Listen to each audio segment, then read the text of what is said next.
Hi guys, welcome back to Foliage Loft. My name is Liam, and in today's video I'm going to give you an update on how my Rhaphidophora Tetrasperma is doing. You can see it on the trellis behind me here. If you're interested in watching the original video where I set the plant up on the trellis, I'm going to leave the link to that up at the top here. So I filmed that original video back in December of 2020, and that was about 6 months ago now. And I think the quality of my content has improved a lot since then, and I'm really looking forward to the next 6 months to see what I can bring to YouTube.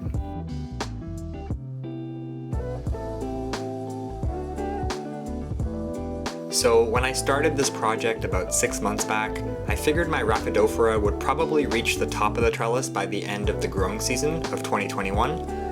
But little did I know it would be getting close to the top of the trellis before summer even officially begins.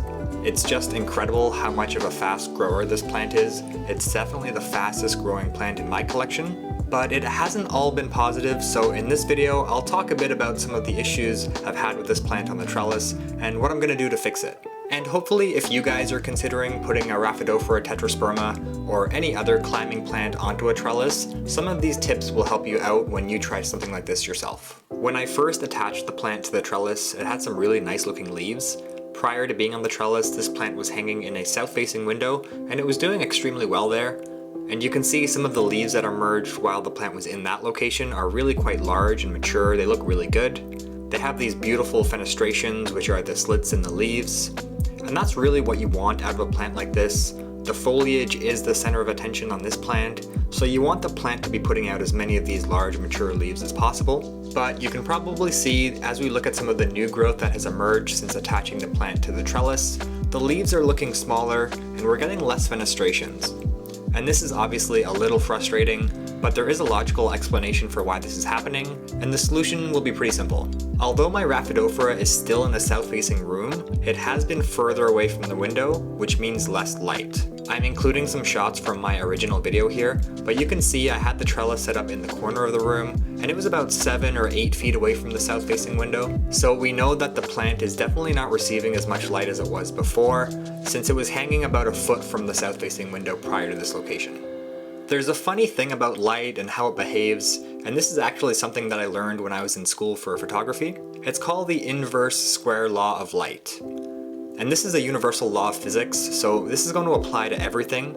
So it's not only applicable to photography, but it also applies to growing plants as well. I'm not going to bore you with all the details, but simply put, it means that every time you double the distance from a light source, the intensity of the light will only be a quarter of the strength.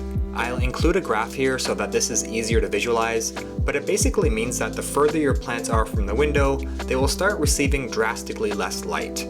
So there's a pretty rapid drop-off in the intensity of the light as you move away from the light source. And once you reach a certain distance, the light becomes so weak that your plants won't be able to photosynthesize as effectively. So to boil all that down into a single sentence, a few feet could be a big difference when it comes to the placement of your plants. And that's true whether it's a window or a grow light.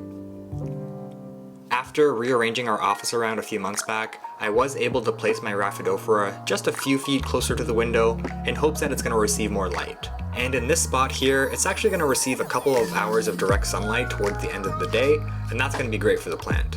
So by moving the plant closer to the window, this should spur some better growth for our plant. And another reason why I was getting some smaller leaves, and this is directly related to our last point, it was the time of year. So like I mentioned earlier, my original video was uploaded in December, and that's right at the start of winter for us here in Canada.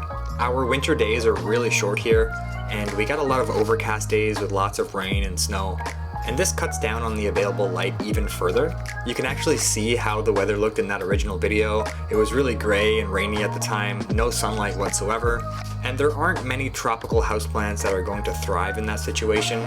Most of our tropical houseplants find their native home in the jungle, often around the equator. So they might not get a lot of direct sunlight there, but they do get a lot of bright indirect light, and they get some really long days too. And we want to try to recreate that environment in our home for our plants. But you can see as we move up the trellis and we look at some of the more recent growth, we can see that the leaf size is gradually increasing, and we are getting more of the fenestrations back in the newer growth as well. So this is a really reassuring sign that the plant is responding to more light in its environment. And as we head into the longer days of summer, I think we're going to start seeing the leaves get a lot larger and more beautiful from here on out. But if you do live somewhere with darker winters and you want this plant to thrive for you all year round, I would definitely recommend looking at getting a grow light to supplement the plant with some more light. And there is one more issue I want to bring up, and this issue is definitely my own fault. I detailed in the original video how I use double-sided Velcro tape to adhere the plant to the trellis, and I still definitely recommend this.